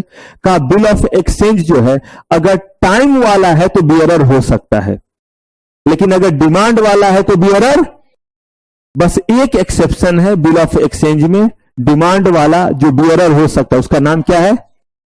चेक। मुझे लगता है अब तो कंफ्यूजन नहीं होना चाहिए, पक्का है? चलिए फिर आगे बढ़ते हैं। अब यहां पे कह रहे हैं कि चेक में कौन कौन से पार्टी होंगे, बड़ा सिंपल सा है। Person who draw the cheque, हम और आप हो गए। Drawee the banker of the drawer on whom the cheque is drawn, जिस बैंक में आपका क्या है? अकाउंट है। पेई, होल्डर, इंडोर्सर, ये सब कैसे हो गए? जैसे हमने कहां पढ़ा था बिल ऑफ एक्सचेंज में, आपने जो है उस चीज को किसी और के नाम किया, आप हो गए इंडोर्सर। जिसके नाम किया वो क्या हो गया? इंडोर्सी। कल को उसने किसी और को दे दिया तो क्या हो गया? और जिसको दिया वो, जिसके पास इस समय है वो क्या हो गया? होल्डर हो गया। होल्डर वो सब हो गए जिनके जिनके पास से वो गुजरा है, वो सब क्या हो गए? अब देखिएगा मैं लास्ट में आपको बताऊंगा होल्डर इन ड्यू कोर्स। जिसके पास लास्ट में रहता है वो बंदा क्या कहलाता है? होल्डर इन ड्यू कोर्स, यानी पूरे प्रक्रिया के दौरान अब ये मेरे पास पहुंच गया है। किसके पास? Holder in due course. नहीं, ये वो वाला जो है वो ड्यू कोर्स और ड्यूरिंग वाला नहीं है। यहां होल्डर इन ड्यू कोर्स का मतलब होता है जो अल्टीमेट आदमी है, लास्ट आदमी है, जो क्या करने जा रहा है, जो उसको लेकर के कहिए इनकैश करने जा रहा है, वो पर्सन क्या कहलाता है? होल्डर इन ड्यू कोर्स कहलाता है।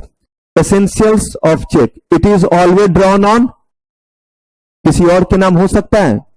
नहीं, बिल ऑफ एक्सचेंज है, बस अंतर यही है कि हमेशा ड्रॉन किसके होगा? बैंकर्स के पास।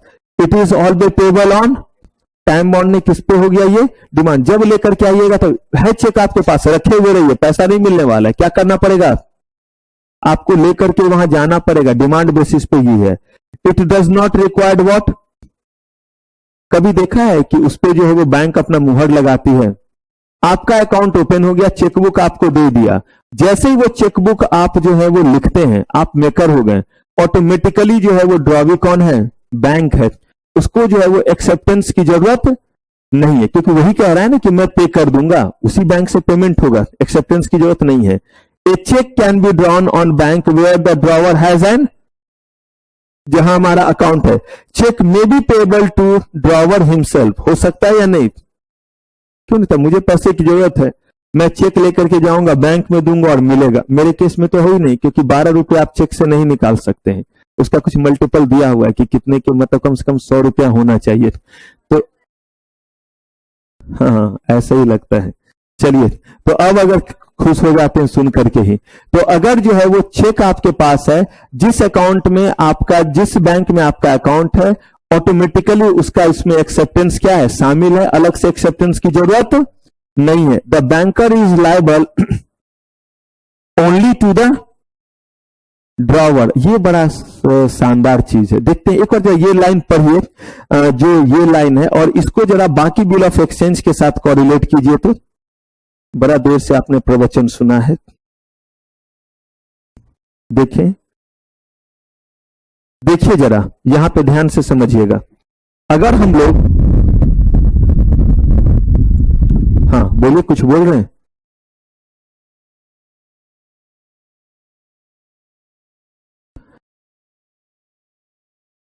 देखिए, अगर मान लीजिए कि बी ने ए से कोई सामान खरीदा, हाँ बताइए।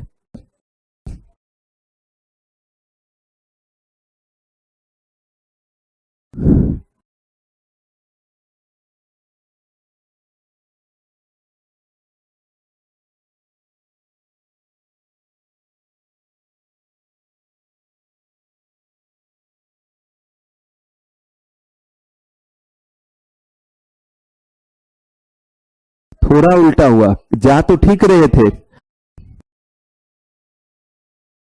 हाँ हाँ, बिल्कुल, लेकिन चेक के केस में ऐसा नहीं होगा। चलिए इस एग्जाम्पल को फिर देखते हैं। अगर मान लीजिए कि हम चेक की बात करते हैं, तो अगर हम चेक की बात करें तो ए में जो है वो एक जो है वो चेक जो है वो लिखा एसबीआई के नाम से, और ये जो है वो थमा दिया बी को। पॉसिबल? कोई सामान खरीदा था, तो उसने बी को चेक दे दिया। और एसबीआई जो है हमारा जो है वो वहां ए का क्या था, अकाउंट था। तो जो पर्सन ए है यही तो मेकर कहलाता है, कहलाएगा ना। ये जो है वो एक्सेप्टर कहलाता है बिल ऑफ एक्सचेंज की तरह।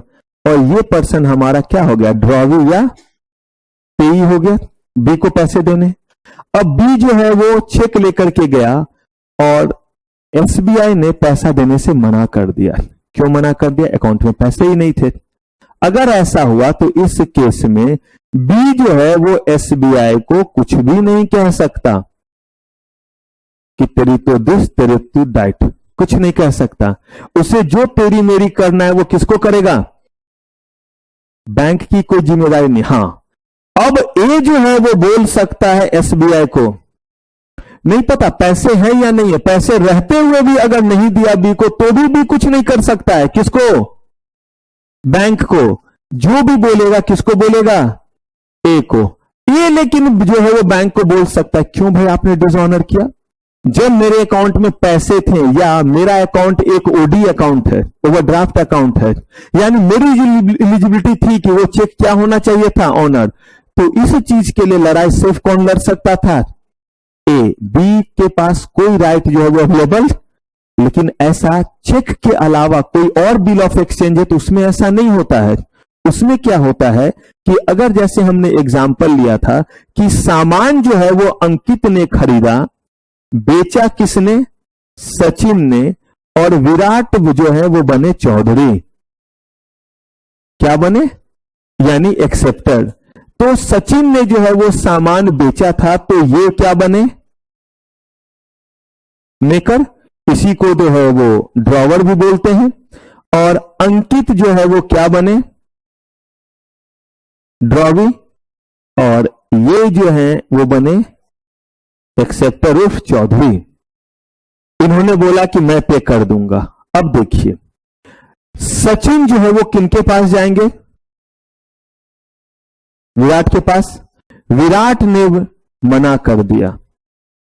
अगर विराट ने मना कर दिया तो ऐसे केस में यही चीज अगर हमारा चेक रहता तो सचिन के पास कोई राइट जो है वो अवेलेबल नहीं था, क्योंकि यहां पे सेम सिचुएशन समझ लीजिए कि एसबीआई अगर चेक दिया जाता तो सचिन अगर ये चेक लेकर के एसबीआई में जाते और एसबीआई मना कर देता तो सचिन जो है वो कोई चिल्लम चिल्ली एसबीआई में नहीं कर सकते थे। जो चिल्लाना रहता कहां आते, सिर्फ और सिर्फ जो है वो किसके पास, अंकित के पास जाते और जो है उनसे पूछते।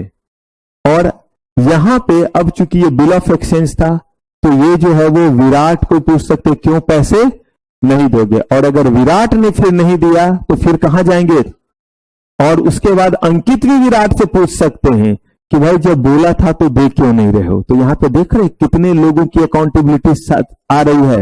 लेकिन वहां अगर हम चेक की बात करें तो एसबीआई की रिस्पॉन्सिबिलिटी सिर्फ और सिर्फ जो है वो अंकित को लेकर के है, क्योंकि चेक किसने काटा था, अंकित ने। तो अंकित जो है पूछेंगे तो एसबीआई बताएगी कि भाई आपके अकाउंट में पैसे नहीं थे इसलिए जो है हमने रिफ्यूज किया, या कोई और वजह था। क्लियर है। और जितने भी लोग शामिल होंगे, याद रखिएगा जितने भी लोग शामिल होंगे, हो सकता है कि सचिन ने ये जो है वो किसी और को दे दिया होगा, सचिन ने जो है वो दे दिया गिरीश को, गिरीश ने दे दिया मनीष को, मनीष ने शुभम को, उसने पीयूष को, ऐसे करके हर्ष को, विपुल तक पहुंच गया।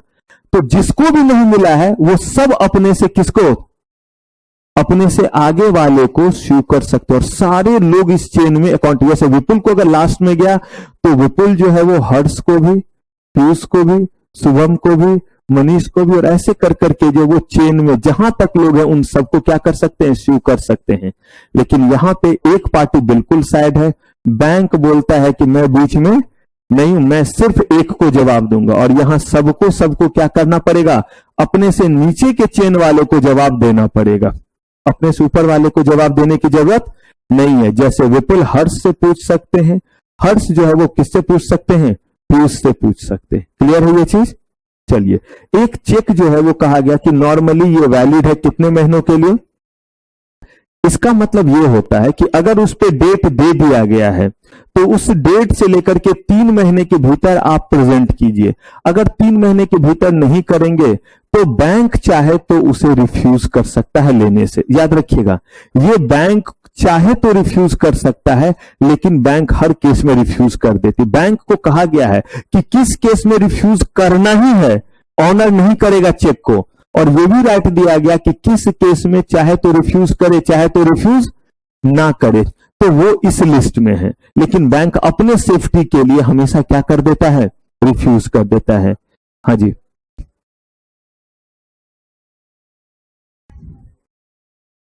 कर लीजिए कहीं कुछ प्रिंट एरर, तो एक बार अगर कुछ हो तो इससे करेक्ट कर लीजिएगा, अगर कुछ अलग हो तो कितने महीने का है, 3 मंथ का। कुछ अलग आए तो वहां करेक्ट कर लिया कीजिएगा। तो कितने मंथ का हो गया, 3 मंथ्स का। अगर वो 3 मंथ से ज्यादा हो गया तो बैंक के पास पावर, वो चाहे तो एक्सेप्ट करे चाहे तो ना करे। कह रहे हैं कि it is not invalid if it is what, post dated. Post dated का मतलब है कि अगर हमने जो डेट डाल दिया वहां से 3 महीने, हमने अगर डेट ही जो है वो आगे का डाला हुआ है, तो वैसे केस में जो डेट है उस डेट से कितना हो गया। तो अगर हमने आज का डेट डाला तो आज से 3 महीने, लेकिन हमने डाला ही 2024 का डेट है।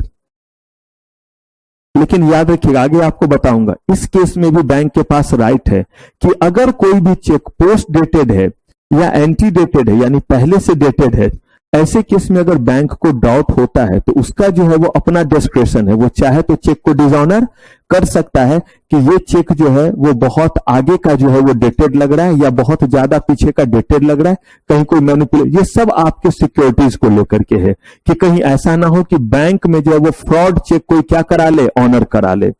No stamp is required to affix on, देखिए निगोशिएबल इंस्ट्रूमेंट एक्ट के तहत और Indian stamp act, Indian stamp act कहता है कि निगोशिएबल इंस्ट्रूमेंट एक्ट कुछ जो है, निगोशिएबल इंस्ट्रूमेंट कुछ है, उस पर क्या लगना जरूरी है।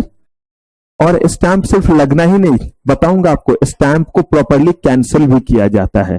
कैंसिल करने का क्या एग्जैक्ट मतलब है, बहुत डिटेल में हम लोग पढ़ेंगे जब स्टैंप एक्ट पढ़ेंगे, तो कि क्या सेंस है कैंसिल करने का। लेकिन कह रहे हैं कि ये जो इंस्ट्रूमेंट है, हमने पढ़ा ना 3 मेजर इंस्ट्रूमेंट, कौन कौन सा, promissory notes, bill of exchange और चेक। उसमें से कह रहे हैं चेक पे जो है वो कहीं किसी तरह से जो है वो स्टाम्प लगाने की जरूरत नहीं है। अब देखिए हम लोग दो के बीच में जरा कंपैरिजन कर लेते, किसके किसके बीच में, कुछ तो किया ही है, पढ़े हैं तो ऑलरेडी कंपैरिजन हुआ, बस एक जगह उसको क्या कर रहे हैं हम, क्लब कर रहे हैं, एक जगह देख रहे हैं। Cheque is a bill of exchange, हर जगह लिख रहा है, इसका मतलब बिल ऑफ एक्सचेंज का एक वेराइटी क्या है, चेक है। ऑलवेज ड्रॉन ऑन बैंकर, सत्य वचन हमेशा किसके नाम से रहेगा, बैंकर्स के नाम से। While bill may be drawn on anyone including banker, किसी के भी नाम से क्या हो सकता है, हो सकता है। और संजोग की बात है कि वो कौन हो सकता है, बैंकर भी हो सकता है, क्योंकि चेक भी तो बिल ऑफ एक्सचेंज का ही एक टाइप है। A cheque can only be drawn payable on, सिर्फ ऑन डिमांड, लेकिन हमारा बिल ऑफ एक्सचेंज जो है वो क्या हो सकता है, ऑन डिमांड भी और स्पेसिफिक पीरियड, जिसको टाइम बेस्ड हम कहते हैं, दोनों में से कोई भी हो सकता है। A cheque does not required acceptance and is intended for immediate payment, क्या बैंक से पहले परमिशन लेने की जरूरत है, उस पर स्टाम्प लगाएंगे तब किसी को चेक देते हैं, नहीं। आपका अकाउंट है वहां, आपने जो है बस ड्रॉ कर दिया तो ऑलरेडी बैंक से क्या है, एक्सेप्टेड, बशर्ते आपके अकाउंट में क्या होना चाहिए, पैसे होने चाहिए। लेकिन अगर यहां पे हम बिल ऑफ एक्सचेंज की बात करें तो अगर एक्सेप्टर एक्सेप्ट नहीं करे तो बिल ऑफ एक्सचेंज जो है आपका वैलिड नहीं है। ड्रॉवी या कौन, एक्सेप्टर, दोनों में से कोई ना कोई क्या करेगा, उसे एक्सेप्ट करेगा, साइन करेगा। No grace period given in case of cheque for payment, आगे बताऊंगा डिसऑनर वगैरह और बाकी जो बिल ऑफ एक्सचेंज भी जब पेश करते हैं तो कितने दिन के भीतर उसे क्लियर करना है। चेक में कहा गया कि कोई ग्रेस पीरियड नहीं होता है। हमने चेक डिपॉजिट किया, बैंक में इनसफिशिएंट फंड था और वो हमारा डिसऑनर हो गया, we can file a suit on same date, कर सकते हैं।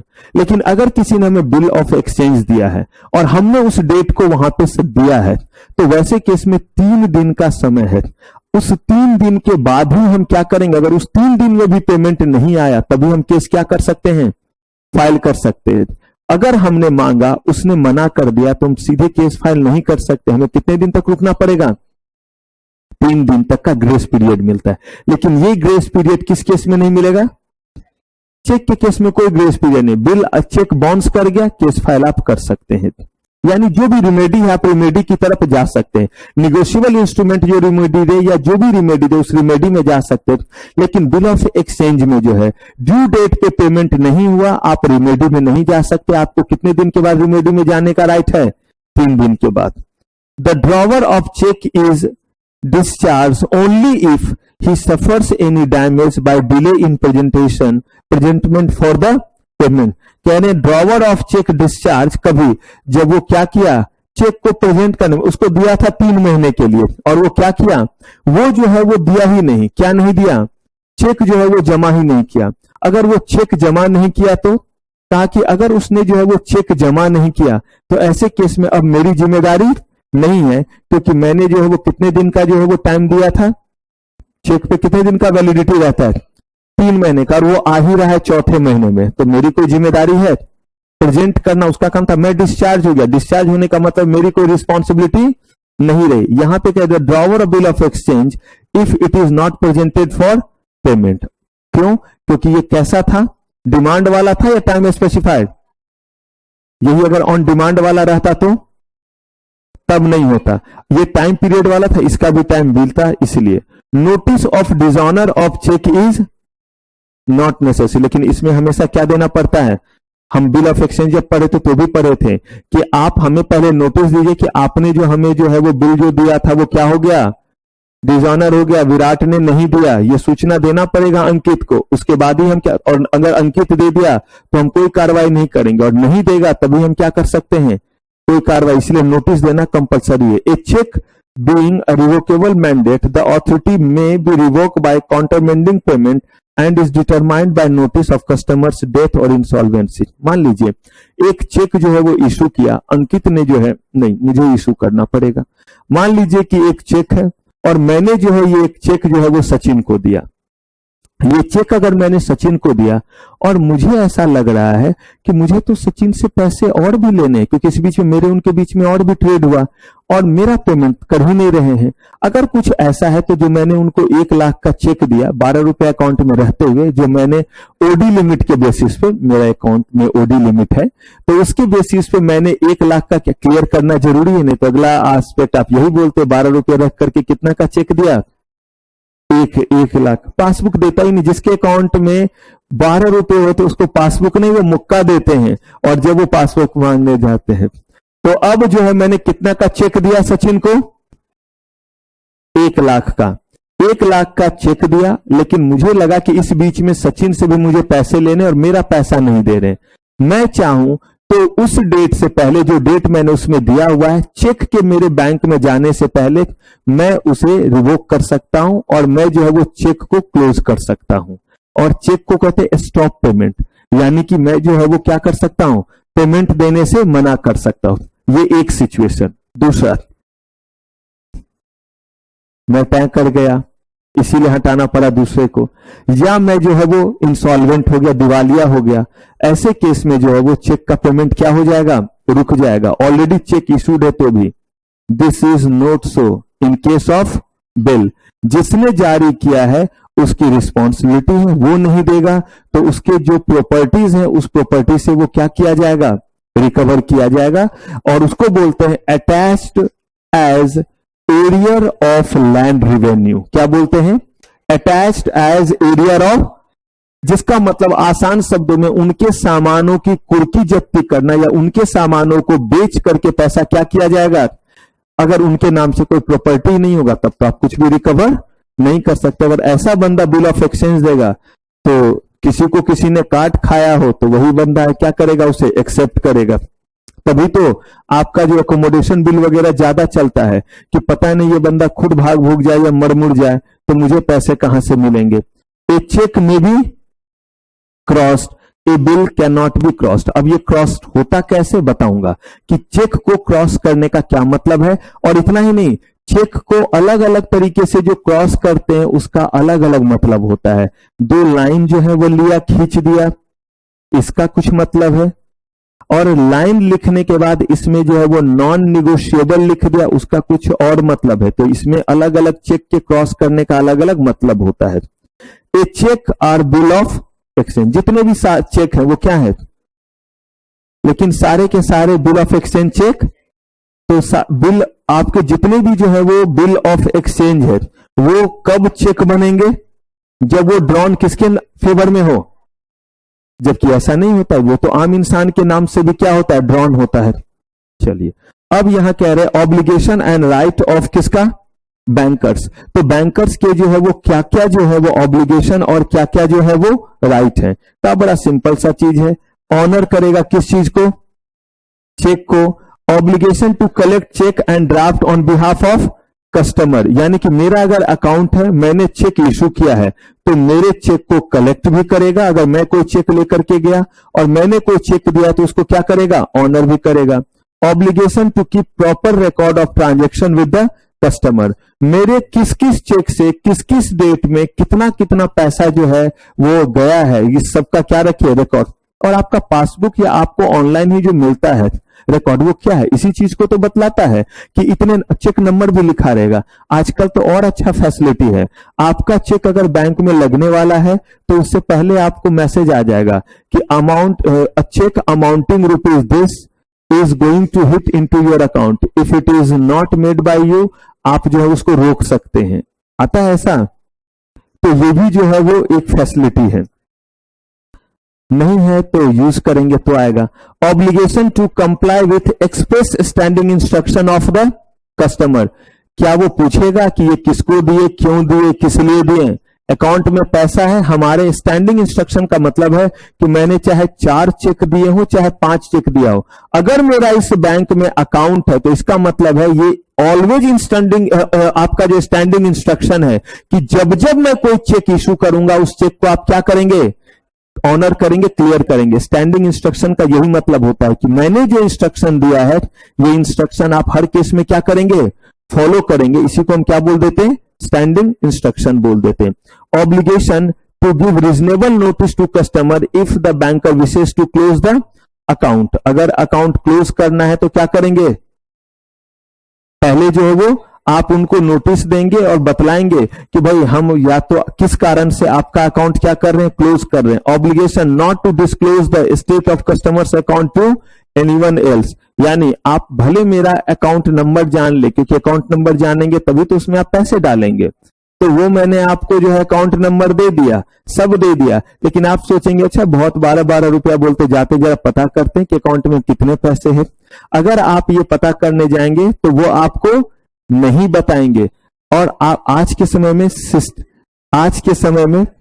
पता है, आज के समय में सिस्टम ऐसा बना है कि किसी भी टर्मिनल से कोई भी बैंक का एम्प्लॉय भी किसी दूसरे के बैंक का अगर डिटेल जानेगा तो बैंक को इसका जो है वो रिपोर्ट जाता है उनके हायर अथॉरिटी को, ताकि कोई भी जो है इस बात को बाहर ना बताए। रीजन ये कि ये कौन सा स्कैम पे वो मूवी ये भी बना है, कुछ क्या बोलते उसको, वेब सीरीज, कि लोगों का पहले अकाउंट जान लेते थे उसके बाद उससे फ्रॉड करते थे। कोई जगह का नाम है,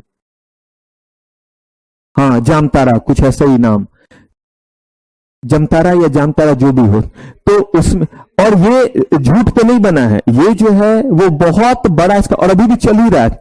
वो क्रेडिट कार्ड डेबिट कार्ड के नाम पे आपको भी अगर कहीं कोई मैसेज आए या कुछ है कि आपका जो है ये लॉक होने वाला है, केवाईसी पूरा नहीं हुआ है, आप अगर चाहते नहीं तो फिर आप जो है अकाउंटिंग ट्रांजेक्शन कुछ भी नहीं कर पाएंगे, आप अपना ओटीपी बताएं, बस ओटीपी ही तो बताना है, और पैसे क्या हो गए, निकल करके जो है वो चले गए। लेकिन वो कब करते हैं ऐसा, पहले वो बैंक से क्या निकलवा लेते हैं, डिटेल कि किसके किसके अकाउंट में कितना पैसा है। कहा गया कि यही चीज उसी सब चीज के बाद किया गया कि जब भी कोई हिट करेगा, मेरा जैसे ही जो है अकाउंट नंबर कोई डालेगा, और अकाउंट नंबर कहां पे, कोई भी एसबीआई ब्रांच का कोई भी एम्प्लॉय, तो वो रिकॉर्ड जाएगा कि क्या वो ऑथराइज था और उसने क्यों हिट किया मेरा account number.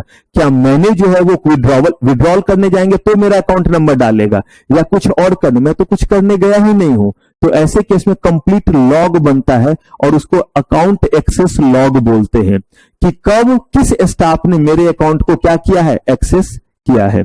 Right of lien over any goods and securities build to him for general balance of the account. अगर किसी भी तरह से आपने जो है वो अपना मिनिमम अकाउंट मेंटेन करने के लिए किसी भी चीज को रखा है, और वो किसी भी चीज क्या होगा हमारा, मैं हर केस में कैश ही रहता है, तो वो आपका उनके पास लियन की तरह जो है वो क्रिएटेड है, यानी कि आपने बस रखने दिया है, उस पर इंटरेस्ट वगैरह सब आपको मिलता रहेगा। Right of set of and right of appropriation. Appropriation और सेट ऑफ का मतलब हो गया कि अगर उन्होंने आपको कोई सर्विसेज दी है, चाहे वो एटीएम का मेंटेनेंस का हो, चाहे आपको वर्चुअल क्रेडिट कार्ड की फैसिलिटी दी है, चाहे आपके पास पैसे कलेक्ट करने के लिए स्टाफ भेजा है, या डिमांड ड्राफ्ट आपने बनवाया था और उसको लेकर के कोई स्टाफ गया है, ऐसा कोई भी अगर अमाउंट है तो वो उसको यहां से अप्रोप्रिएट कर सकते हैं और यहां से वो पैसे डिडक्ट कर सकते हैं। ये ऑब्लिगेशन राइट दोनों हम लोग देख रहे हैं। Right to claim identical incidental charges and interest as per regulation. कोई भी और चार्जेस जो बैंक से रिलेटेड रहेंगे वो उन चार्जेस को आपके अकाउंट से क्या कर सकते हैं, डिडक्ट कर सकते हैं। कहा गया कि बैंकर के ऊपर कोई लायबिलिटी, कहा बैंकर के ऊपर लायबिलिटी है कि अगर बिना जस्टिफिकेशन के वो क्या करते हैं, फेल टू ऑनर चेक, तो वो क्या करेंगे, कंपनसेट करेंगे। ये नहीं कि मनमर्जी है कि चाहे तो जो है वो ऑनर कर दें और चाहे तो ऑनर ना करें। अगर ऐसा कुछ भी है कि आपने मेरे अकाउंट, मेरे चेक को डिसऑनर किया है, जबकि मेरे अकाउंट में क्या था, सफिशिएंट फंड था, फिर भी आपने डिसऑनर किया है, तो आपको मुझे क्या करना पड़ेगा, कंपनसेट। बहुत सारे केसेस हम लोग इस पे पढ़ेंगे कंज्यूमर प्रोटेक्शन एक्ट में, यहां पे नहीं, कि कैसे बैंक के ऊपर भी जो है वो कंज्यूमर प्रोटेक्शन एक्ट में जाकर के लोगों ने जो है कंपनसेशन लिया। और इसमें मैं आपको एक बहुत लैंडमार्क केस बताऊंगा जिसमें आरबीआई तक को जो है वो इन करना पड़ा था, क्योंकि इससे उनका बिजनेस बहुत हैम्पर हुआ था और रिपुटेशन भी जो है वो कई स्टेक पे चला गया था। क्योंकि एक बार अगर सोचिए रतन टाटा के अकाउंट में चेक डिसऑनर हो जाए तो ये कितना शानदार बात होगा। ऐसे ही जो है नहीं होगा, रतन टाटा के अकाउंट में जो चेक डाला गया वो क्या हो गया, डिसऑनर, या मुकेश अंबानी, अनिल अंबानी, ऐसे पर्सन का। तो ऐसा ही अगर कहीं होता है तो हैवी अमाउंट क्या किया जाता है, कंपनसेशन का। बट द पेई और holder of cheque has no cause of action against the banker as the obligation to honour a cheque is only towards the drawer. हाँ जी सोनल मान सिंह, आप बहुत जल्दबाजी में हैं, तो आप ही इसका मतलब बताएंगे और उसके बाद निकिता बतलाएंगे। हर टॉपिक के बाद, हर स्लाइड के बाद ये सोचते हैं, जैसे नहीं एक गाना है, हर आहट पे समझे वो आयो गयो रे, जस्ट घूंघट में मुखरा छुपा बैठी। तो वही चीज यहां हो रहा है। तो जितने बार जो है मेरा स्लाइड खत्म होने वाला रहता है, उतने बार ये इस उम्मीद से है कि शायद सर अब बोलेंगे कि अब जो लायबिलिटी और ये है ये हम लोग देखेंगे। लेकिन जैसे ही मैं इनके चेहरे की तरफ देख लेता हूं, मुझे एपिसोड खत्म करने का इच्छा भी रहता है, तो भी मैं बोलता हूं कि ना एपिसोड थोड़ा और आज का क्या करे, बढ़ा दे। चलिए पहले इसका मतलब बताइए जो सेकेंड पॉइंट में दिया हुआ है।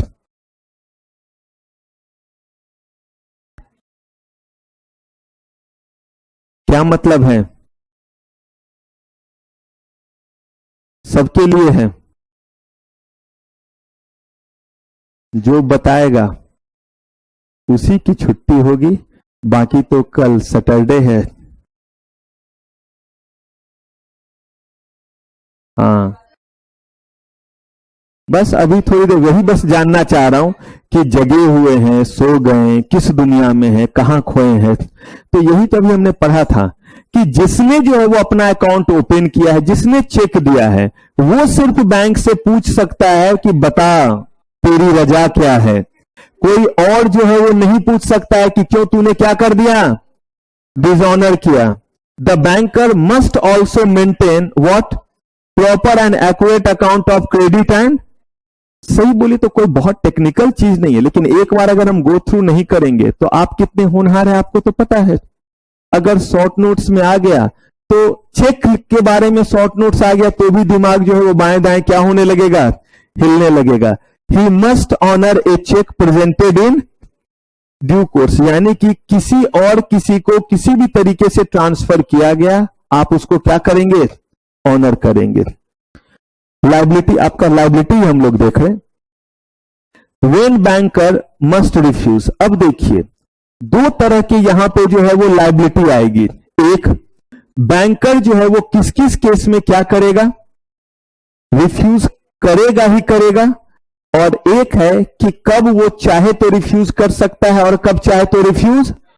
ये दोनों चीज हम लोग पढ़ेंगे, उसके बाद ही कुछ सोचेंगे। तो इसीलिए शांत होकर के जो है वो ध्यान से इस चीजों को कर लीजिएगा। दो चीजें हैं, एक है कि वो कौन कौन से सिचुएशन है जिस सिचुएशन में बैंकर क्या करेगा, रिफ्यूज करेगा ही करेगा, नहीं किया तो उसके ऊपर भी जो है वो पेनल्टी कि आपने क्यों नहीं रिफ्यूज किया, मेरा चेक क्लियर क्यों कर दिया। और दूसरा क्या हुआ, हाँ जी फोन रख के जाइए। दूसरा जो है वो क्या है कि किस सिचुएशन में चाहे तो रिफ्यूज करे और चाहे तो रिफ्यूज। चलिए पहला है जब क्या करना है, रिफ्यूज करना ही करना है। When a customer counter made payment, आपने जो है वो चेक दिया था लेकिन आपने बोला कि मेरे चेक का पेमेंट क्या कर दो, रोक दो। अगर आपने ऐसा बोला तो उनको चेक का पेमेंट क्या करना पड़ेगा। अगर इस केस में उन्होंने पेमेंट कर दिया आप कंपनसेशन ले सकते हैं। When the banker receive notice of customers death, पता चल गया, ऑल दो सब कुछ बोनाफाइड है लेकिन उसके बावजूद भी अगर उन्हें पता चल जाता है कि कस्टमर की क्या हो गई है, डेथ हो गई है, या कस्टमर जो है वो क्या हो गया है, इंसॉल्वेंट डिक्लेयर कर दिया गया। एडजज इंसॉल्वेंट का मतलब है कोर्ट के द्वारा उसे इंसॉल्वेंट करार कर दिया गया है। When a banker receive notice of customers insanity, उसकी मानसिक स्थिति क्या हो गई है, खराब हो गई है। इतने देर लगातार क्लास किया कि अंत में जो है वो खो गया, मैं कौन हूं, कहां से आया हूं, कहां गया था। अगर ऐसी कोई सूचना जो है वो किसको मिलता है तो ऐसे केस में क्या करेगा। अब ये जरा आप बताएंगे ग्रहनिशी ऑर्डर क्या होता है, पूछा है मैंने। गार्निशी ऑर्डर क्या है, ठीक कह रहे, कुछ लगाइए brain. When an order of court, देखिए ना क्या लिखा तो है, प्रोहिबिट पेमेंट। ये सिचुएशन तब क्रिएट होता है जब किसी पर्सन के ऊपर कोई कोर्ट केस चल रहा था। जैसे मान लीजिए कि अंकित ने जो है वो चेक जारी किया सचिन के नाम से कि 1 लाख रुपए ले लेना चेयर का, और तब तक क्या हो रहा है वो सुनिए। विराट ने जो है वो अंकित के नाम से केस फाइल कर दिया था कोर्ट में कि अंकित को मेरे इतने इतने पैसे देने और अभी तक इन्होंने मेरा 10 लाख रुपया नहीं दिया है। कोर्ट को जो है वो बात में मेरिट लगा। कोर्ट ने जो है वो क्या किया, कोर्ट ने जो चीजों को प्रोसेस किया। कोर्ट ने जब प्रोसेस किया तो पता चला कि सही में अंकित को जो पैसे विराट को देने तभी तक उन्होंने पैसे नहीं दिए हैं। तो विराट ने रिक्वेस्ट किया कि इनका जो बैंक अकाउंट है उस बैंक अकाउंट को सीज कीजिए और उस अकाउंट से जो पैसे हैं उससे मेरे पैसे दिलवाइए। कोर्ट ने बोला तथास्तु, और उन्होंने ऑर्डर दे दिया किसको, बैंक को, कि इनके अकाउंट में जो भी पैसे हैं वो पैसे ट्रांसफर होंगे किनको, विराट को। This kind of order is known as garnishee order. ऐसा ऑर्डर जिसमें कोर्ट ने थर्ड पार्टी के जो है वो पैसे की अकाउंटेबिलिटी जो है वो बैंक के ऊपर डाली और बोला बैंक को कि आप इनके अकाउंट में कोई भी चेक वगैरह अगर लगे तो आप क्लियर नहीं करेंगे क्योंकि इनके अकाउंट के ये पैसे थर्ड पार्टी को क्या करने हैं, ट्रांसफर करने। क्लियर है ये, हाँ जी पारस, पक्का। When the customer has given notice of assignment of credit balance of his account, notice of assignment of credit balance, उन्होंने अपने क्रेडिट बैलेंस किसी और को असाइन किया ताकि जो है वो उनका अकाउंट जो है, ऐसा होता है कि जैसे मान लीजिए कि मेरे अकाउंट में पैसे नहीं 12 रुपए, अब मान लीजिए एकांश को दया आ गया और उन्होंने जो है बोला कि मेरा जितना भी अकाउंट है उसमें जितने भी पैसे हैं ये सारे बैलेंस जो है वो सर के जो है वो लायबिलिटी क्रिएट होगा उसके लिए ब्लॉक कर दो। अब ऐसे केस में इनका कोई भी अगर चेक आएगा तो उस केस में उस चेक को वो क्लियर नहीं करें, क्योंकि इन्होंने अपना बैलेंस किसी और को क्या कर दिया है, ट्रांसफर कर दिया है। When the holder's title is defective and the banks come to know it, holders यानी कि जो चेक लेकर के आ रहे हैं उनका टाइटल जो है वो क्या है, उनको लगता है कि गलत तरीके से इन्होंने चेक को क्या किया है, बनाया है, कहीं कुछ फ्रॉड है, कोई सिग्नेचर का या डेट वगैरह में कहीं कुछ गड़बड़ी है। कितने बार होता है, ओवरराइट किया हुआ रहता है, इसको बोलते हैं क्या, टाइटल। तो अगर किसी भी तरह का टाइटल में क्या है, किसी भी तरह का जो है वो डिफेक्ट है, तो ऐसे केस में उसको क्या करेंगे, क्लियर नहीं करेंगे। किसके टाइटल में है दिक्कत, होल्डर कौन हुआ, जो चेक लेकर के आ रहा है, जिसको पैसे क्लियर कराने हैं। When the customer has given notice for closing his, कह रहा है कि मैं अपना जो है वो अकाउंट क्या कर रहा हूं बंद, क्योंकि चेक तो आपने दिया वो 3 महीने तक रहेगा। तो जब आपने नोटिस दिया कि अकाउंट हम बंद करें, तो ऐसे केस में कोई भी जो है वो चेक को वो क्लियर नहीं करेंगे। ये वो सारे सिचुएशन है जिसमें क्या लिखा हुआ है, चाहे तो करे चाहे तो ना करे। क्या है उसमें, when cheque is post dated में उन्हें अगर डॉट लगता है कि अनरीजनेबली जो है वो क्या है, बहुत आगे के दिनों का है, तो उनकी मर्जी है। ऐसे नहीं है कि नॉर्मल जो है आपका जो है वो अगले महीने का है तो कर देगा, लेकिन उन्हें अनरीजनेबली क्या लगता है कि बहुत ज्यादा लंबा है, अभी 2025 का चेक आपने काट दिया है। तो ऐसे केस में वो क्या चाहे, क्योंकि उनको नहीं पता है कि इतने दिन में पता नहीं जो होल्डर यानी जो पर्सन है जिनका अकाउंट है वो रहेंगे या ना रहेंगे, तो इसलिए वो एक्सेप्ट नहीं होगा। व्हेन एक्सेप्ट का मतलब क्या है, क्लियर तो अभी नहीं होगा, लेकिन वो एक्सेप्ट करने से मना कर सकते हैं। मतलब अगर आप कोई भी चेक लेकर के जाते हैं, जो चेक आपका जो है वो 10 दिन के बाद जो है वो डेट का है, तो अगर आज आप लेकर के जाएंगे तो वो रख सकते हैं, लेकिन उसको जो है वो कब क्लियर करेंगे, 10 दिन बाद। लेकिन अगर कोई 2025 का चेक है तो उसको अपने पास वो नहीं रखेंगे, और वो आपको क्या बोलेंगे कि उससे कुछ दिन पहले आप आइए, तभी हम इसको क्या करेंगे, एक्सेप्ट करेंगे। When the banker has no sufficient fund of drawer with him and there is no communication made between the bank and customer to honor the check, अगर इनसफिशियंट बैलेंस और कहीं पे कोई ओडी वगैरह आपका नहीं है, तो ऐसे केस में क्या करेंगे, वो रिफ्यूज। लेकिन यहां पे आप देखिएगा, आप तो कहेगा कि हर केस में ऐसे में रिफ्यूज ही हो जाएगा अगर पैसे नहीं है तो। नहीं, बैंक के पास ये डिस्क्रिमिनेटरी राइट दिया हुआ है कि अगर मैं बैंक का क्लाइंट हूं और उन्हें लगता है कि नहीं इस पर्सन का क्रेडिट वर्दीनेस अच्छा है, ऑल्दो हमने इनको कोई ओडी लिमिट वगैरह नहीं दिया हुआ है, लेकिन अभी तक इनका ट्रैक रिकॉर्ड अच्छा है, बहुत थोड़े अमाउंट से पैसा जो है वो क्या हो रहा है, कम हो रहा है, तो वो चाहे तो मेरे चेक को क्या कर सकते हैं, क्लियर कर सकते। तो ये हुआ बेसिकली क्या, मैं इसीलिए बोला कि वो चाहे तो क्लियर करे चाहे तो क्लियर, लेकिन अगर मेरा ऑलरेडी ओडी उनके पास था तो तब अगर नहीं किया तो उस केस में क्या होगा, उन्हें कंपनसेशन देना पड़ेगा।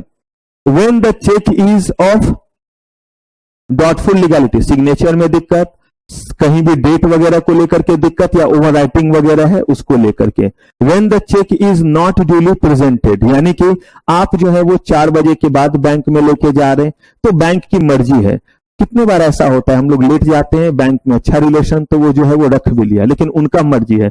अगर बंद हो गया बैंक, जो भी उनका वर्किंग आवर, उसके बाद वो चाहे तो आपके चेक को क्या करे, एक्सेप्ट करे, चाहे तो एक्सेप्ट ना करे।